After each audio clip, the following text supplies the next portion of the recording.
Bab 10. Penyangkalan Petrus. Pada saat Yesus mengucapkan kata-kata, "Engkau telah mengatakannya," dan imam besar mengoyakkan jubahnya, seluruh ruangan bergema dengan teriakan hiruk-pikuk. Petrus dan Yohanes, yang berduka begitu hebat sepanjang segala peristiwa itu berlangsung, dan yang harus menyaksikan semuanya tanpa mampu berbuat apa-apa, tak sanggup lagi melihatnya. Sebab itu, Petrus bangkit berdiri meninggalkan ruangan. Yohanes menyusul sesudahnya. Yohanes pergi kepada santa perawan, yang tinggal di rumah Marta bersama para perempuan kudus. Tetapi kasih Petrus terhadap Yesus begitu besar, ia tak dapat memutuskan untuk meninggalkannya. Hatinya meledak dalam duka, dan ia pun menangis dengan pedih, walau ia telah berusaha keras menahan serta menyembunyikan air matanya. Mustahil baginya untuk tetap tinggal di balai pengadilan, sebab emosinya yang meluap melihat sengsara gurunya terkasih pastilah akan mengungkapkan jati dirinya.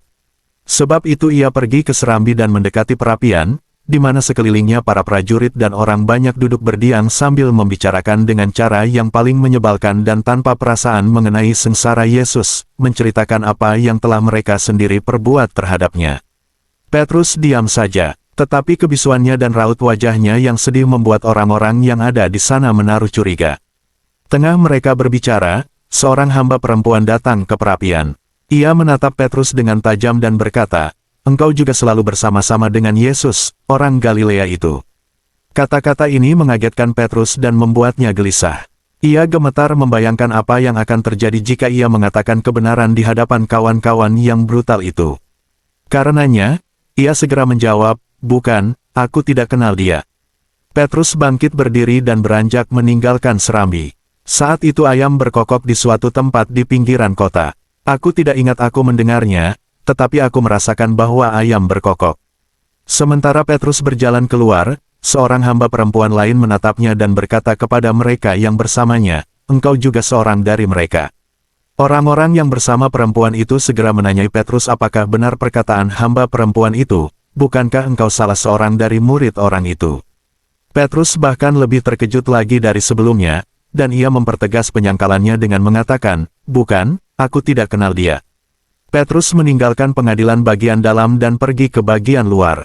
Ia menangis. Begitu hebat rasa cemas dan dukanya, hingga sedikit pun ia tidak memikirkan kata-kata yang baru saja ia ucapkan. Pengadilan bagian luar dipadati banyak orang, beberapa orang bahkan memanjat dinding atas agar dapat mendengarkan apa yang terjadi dalam ruang pengadilan, di mana mereka tidak diperkenankan masuk. Beberapa dari antara para murid juga ada di sana, sebab rasa cemas mereka terhadap Yesus begitu besar hingga mereka tak dapat tinggal menyembunyikan diri di gua-gua Hinom. Mereka bergegas datang kepada Petrus dan dengan air mata bercucuran menghujaninya dengan pertanyaan seputar guru mereka terkasih. Tetapi Petrus begitu gelisah dan khawatir identitasnya akan terungkap. Sebab itu, dengan singkat ia menyuruh mereka pergi, sebab berbahaya keadaannya apabila mereka tinggal.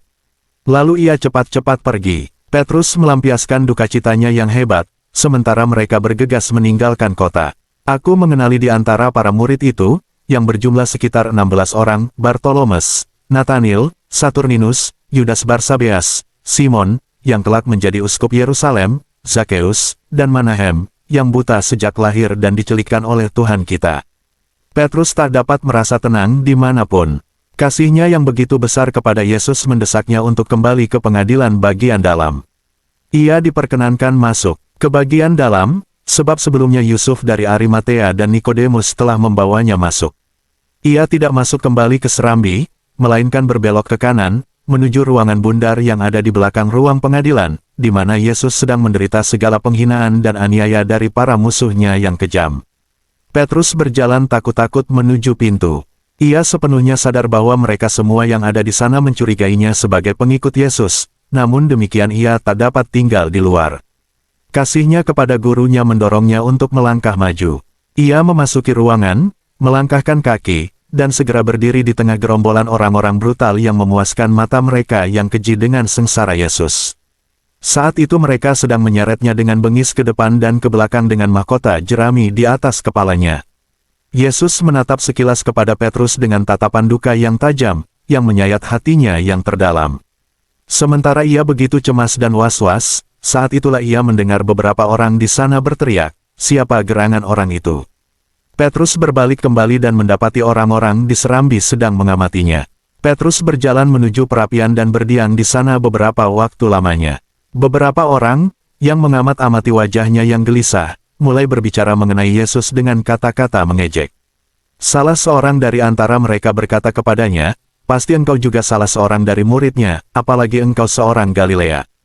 Itu nyata dari bahasamu." Petrus bangkit berdiri, hendak meninggalkan tempat itu, ketika saudara lelaki Malchus menghampirinya dan berkata, "Bukankah aku melihatmu di taman itu bersamanya? Bukankah engkau yang menetak telinga saudaraku hingga putus?" Petrus nyaris pingsan ketakutan. Ia mulai mengutuk dan menyumpah, "Aku tidak kenal orang itu." Lalu, ia lari keluar dari serambi menuju pengadilan bagian luar. Ayam berkokok lagi, dan Yesus, yang pada saat itu digiring melintasi halaman, menatap pada rasulnya dengan tatapan antara belas kasihan bercampur duka cita. Tatapan Yesus ini menembusi hati Petrus hingga ke bagian yang terdalam, mengingatkan dalam benaknya, dengan cara yang paling tegas dan ngeri, akan kata-kata yang disampaikan Yesus sore sebelumnya, "Sebelum ayam berkokok 2 kali, engkau telah menyangkal aku 3 kali. Ia telah lupa akan segala janji dan protes kerasnya kepada Tuhan kita, bahwa ia lebih suka mati daripada menyangkalnya. Ia telah lupa sama sekali akan peringatan yang disampaikan Tuhan kepadanya. Tetapi, saat Yesus menatapnya, ia merasakan betapa ngeri kesalahannya, dan hatinya hancur remuk karena kesedihan yang hebat. Ia telah menyangkal Tuhannya, ketika gurunya terkasih itu dianiaya, dihina, dan diserahkan ke dalam tangan para hakim yang tidak adil, ketika ia menanggung segala sengsaranya itu dengan penuh kesabaran dan tanpa membuka mulut. Rasa sesalnya yang mendalam sungguh tak terlukiskan. Ia kembali ke pengadilan, menyelubungi wajahnya dan menangis sejadi-jadinya. Tak ada lagi rasa takut akan dikenali orang, ia siap memaklumkan kepada seluruh dunia, baik kesalahannya maupun tobatnya. Adakah orang yang berani memastikan bahwa ia akan memperlihatkan keberanian yang lebih daripada Petrus jika, dengan perangainya yang emosional dan berkobar-kobar, dihadapkan pada bahaya, perkara ataupun kesedihan yang sedemikian rupa, juga pada saat ketika segalanya berbaur antara ngeri, duka, dan letih oleh penderitaan sepanjang malam yang menyedihkan ini. Tuhan kita meninggalkan Petrus pada kekuatannya sendiri. Dan ia lemah, sama seperti kita semua yang melupakan kata-kata ini. Berjaga-jagalah dan berdoalah, supaya kamu jangan jatuh ke dalam pencobaan. Sumber, The Dolorous Passion of Our Lord Jesus Christ from the Meditations of Anne Catherine Emery. Diperkenankan, mengutip menyebarluaskan artikel di atas dengan mencantumkan, diterjemahkan oleh Yesaya, www.indosel.net/Yesaya.